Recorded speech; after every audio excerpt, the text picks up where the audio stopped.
So uyabona mfowethu, amazwe afana neMozambique neZimbabwe ne ibona abangayenza South Africa ibe united nabo ngenkani, like it or not. So umthetho wasayinwa uJulius Nyerere from Tanzania, i-president yezimpi. You understand? Umuntu okhethweyo okumela ukusayinela izimpi wabeka umthetho ukuthi akufanelanga umuntu omnyama alwise umuntu omnyama, especially eSouthern of Africa. So lento yamaZulu akusiyimpi le yana baba ne, ya akusiyimpi. Bona bayenza ngathi impi ngokuthi abalwi nomuntu. Ubona impi nesikhuluma ngempi yokuthi zilungise ngizilungise, and impi ayilwelwa eJohannesburg. Fanele wathola indawo la kunganabantu khona manje ithini yalo. So akusiyimpi le yana. Impi yona ngoba yini bayahlasela bona ngoba balimaza abantu abangekho ready to fight. eAfrica yonke mawubona iZimbabwe neMozambique bangalwi, hayi ukuthi amagwala bastrong kakhulu labo bantu labo, bayingozi too much. South Africa iyazi impi, asazi impi thina ngoba uMandela impi yethu yasolva ngomlomo. Maba ngathi iZimbabwe neMozambique bathi baya unite ne, bafuna le ndawo ibe united, bazwana ngokuthi bathi bafuna ukusebenza bonke. iSouth Africa ngeke ukuphike lokho. Nalamazulu obonayo ngeke azayimela impi yakhona futhi. Akunamzulu azimpi laba bazi ukuthi bale ngokwabo yayingasayinelwa impi yokulwa umuntu omnyama nomuntu omnyama. Yisayiniwe from Southern of Africa ukuthi umuntu omnyama akafanelanga alwise umuntu omnyama. Kusayiniwe lokho. Yayibona? So but because bahleze Natal abakwazi bona. Labo bantu laba babenza izinto bathula. Bona sebayithatha ngokuthi maybe amagwala bayasaba, kanti akusaba amagwala. Ukuthi bafundisiwe ukuthi akufanelanga umlwise umuntu omnyama. Uyayibona? Amashanga nazi impi ukudlula amaZulu. And 100% ngiyakutshela uyavuma or awuvumi and bazimpi. Bashaya umuntu ophethe ikhali ezinzima, umlungu ophethe ikhali. iZimbabwe iyazi iZimbabwe nayo ukuthi mawukhuluma ngamashangana ukhuluma ngabantu abanjani. So mara bafundisiwe bayazi ukuthi laba bavalelwe ebhodleleni, abazi lutho nehistory abanayo shem. AmaZulu awana history, ayazi ihistory kaShaka kuphela. Uyayibona ihistory yokuthi abobana ama-conquering, ukuthi Mozambique is a conquering, Zimbabwe is a conquering of fight before uzofika boRwanda.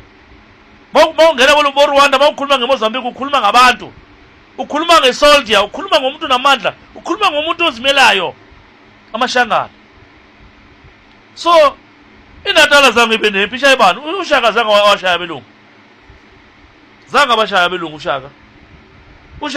uShaka walwa nabelungu wabe wajika washaya amabutho abantu abamnyama. Uyabona?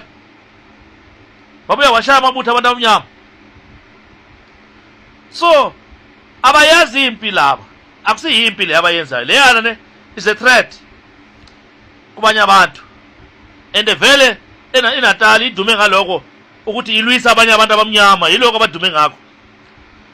Mawungamtshela ukuthi nawe abantu ahambe eLabour ayothola ukuthi amakhampani adlala ngabantu kanjani. eLabour Department Court of Labour eJohannesburg amakhesi wabantu abanye bafile abakawathola ama-hearing date namhlanje.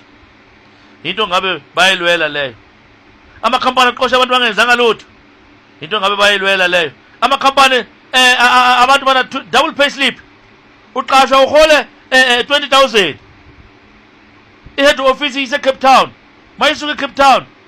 Basenda imali la eGauteng, basendela kwenye iNational Bank and Council, babeka umuntu wabo la futhi again enye HR. Ubuya sewuhola 5,000 4,000. Kanti imali yakho isoka kuma 20 something. Into okufanele ngabayilwela leyo. So laba bantu laba abalweli lutho, thina singakhuphula iCountry thina. Awuna company wena. Uma uqosha umuntu lapho, nje kulabantu baqoshile eKwaZulu Natal, ubani ongenile waSouth Africa. 2, akuna muntu waphinde uthi buyelani nizothengisa, sekhiphani imali 700 every month. Seniyarenta kimi. Sewuyatshontsha manje. Ngoba ugovernment njengoba balapha abangenanga mahala lapho. Leyo ndlo leyo yaka government leyo abathengisa kuyo. Bayabhadala. Babhadala wena sewuyabatshontshela phela. Mawuthi abazobhadala wena uphinde wabhadala igovernment. kunama-tax, kuna everything. Ugeyinani i-tax yasilimaza nasemsebenzini.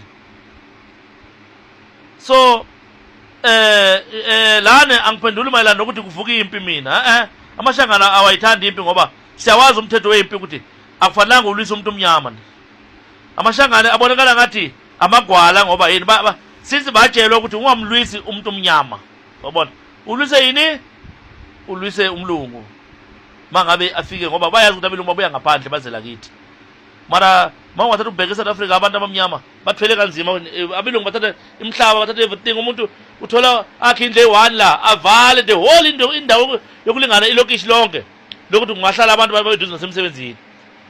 Athi la kwabomkhoko abanayo vele ebekasakhuluma uJulius Malema. Mawungathi sicela i-tax deed akunalutho. Mara bathethe indawo.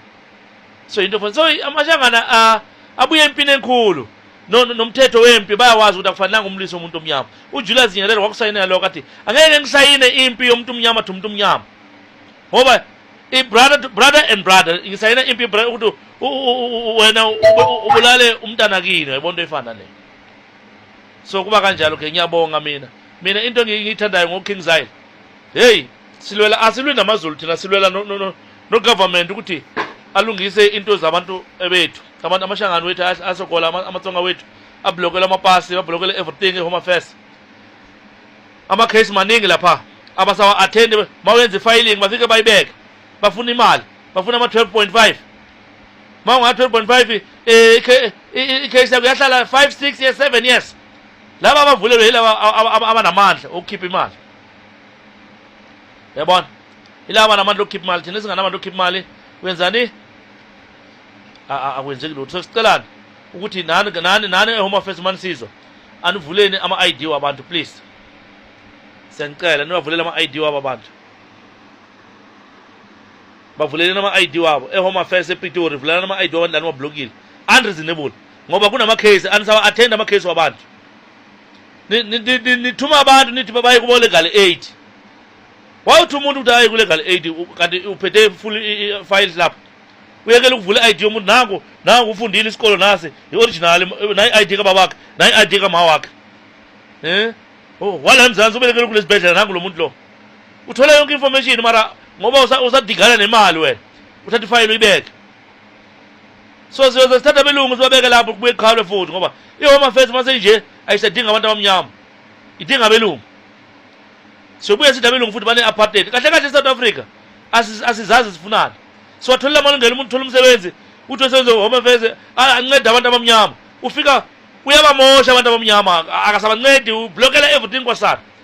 Njengoba siyi-11 language kunabantu abakhuluma language eyodwa njengayo KwaZulu Natal ikhuluma language eyi-1. Abasazi iSpedi abasazi isiXhosa abasazi isiShangana abasazi isiVenda abazi lutho. Umthathu uzombeka lapho usebenza eHome Affairs wenzani ublokela ama-ID wabantu uthi ama-foreign. So please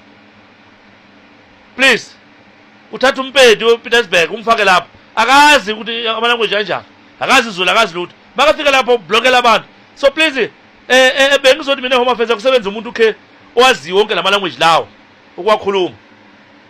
Uyibona ayokhona ukuthi abone ukuthi hey lo wala lo akusiwala lo wala lo noma ngabe vele asali ngoba bakhona abanikeziwe ama-ID mara kusalayo kufanele kube nomuntu lo ane knowledge yokwazi 11 languages in South Africa. Ngoba le nto leyo uthatha umuntu lawa ne-apartheid niwafake lapho bamosha iSouth Africa yonke.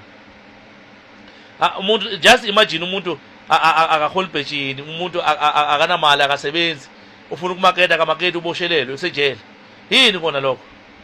So please anilungiseleni abantu amalungelo wabo awavula ama-ID wabantu la laba empethe ama-filing wabo. Umuntu lo wenza ifiling kusho ukuthi uyazithemba uyazazi ukuthi ubani. Ngeke ahamba enza ifiling aphethe i-fake i-ID.